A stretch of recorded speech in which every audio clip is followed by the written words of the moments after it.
so many things that happened over time. And here we are again in 2026 dealing with the same issue, where now girls have been taken to court. They're being held for the next 21 days at the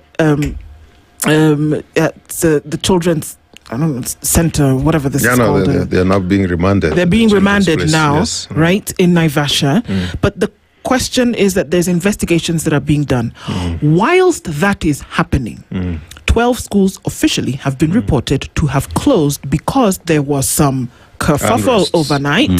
And they wake up in the morning and school administrations have said, we don't want this situation to happen, so how about everybody go home until things die down? But I have a problem with that because we are still not addressing the issue. I gave an example. We can be angry at one another and then we can decide to walk away and then we can say, well, let the anger cool and then we come back. But we've not dealt with the issue. We haven't dealt with the issue. Children may come back to school after a week, 2 weeks, whatever. You might decide, okay, let's come back and do midterms. But have we dealt with the issues? Not. School unrest now is what we are talking about. School unrest led to 16 girls dying. School unrest led to a number of things happening. The inquest still goes on for the Ndarasha fire, so we don't know the cause of that. But school unrest has been a problem. What is the problem and how do we deal with it? These schools that are closing today, national schools, sub-county schools, extra county schools, they're all closing today. Let me tell you, the only button these people are pressing within the safety standards and protocols is that of closing the school to avert a strike. Because that is also part of the safety standards. But that should be coming as a last resort. And even when that is happening, that's why you'll find the director, the county level, getting involved, consulted before such actions are done. Because if as a teacher, you had that information and you knew that such a thing is likely to happen. And these are children, you don't know what has really triggered it. It's gone beyond what you can control. Then it is allowed within those safety standards to invoke that. How come that is the only one that they know? It is like a pilot of a plane that only remembers even a small thing is already ejected himself and left everything.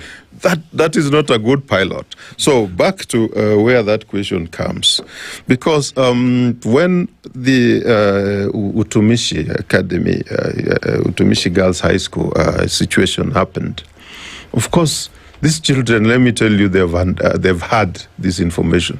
Even those in boarding schools, they've had. This is information now in the public knowledge. And indeed, maybe many of them have also been going through a lot of stressful moments as we speak. I've told you, I think I've mentioned the cases of congestion in the halls of residence. You can even think of meals and issues. Actually, there are some parents, we speak a lot with parents. There are some parents whose children are at home, and they said the reason why they were disquiet, there was a lot of disquiet in their school and unhappiness is these people raised school fees. And the justification they were making, they were making justification that for them to afford good food, because the food rations was low and even the quality was poor. So the administration and the BOM, they consulted and said, okay, it will be, your parents have to cough a little bit more. So when they received this money, they said the ratio remained the same, but even quality became poorer.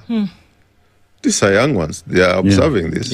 So then they start asking themselves, so why was even the raise in the school fees? So these are some of the things. Whatever we do, we think we are the adults who are responsible and all. These young ones are listening, they are watching.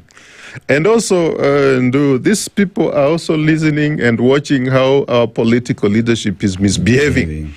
Using terminologies and calling one another all kinds of disrespectful.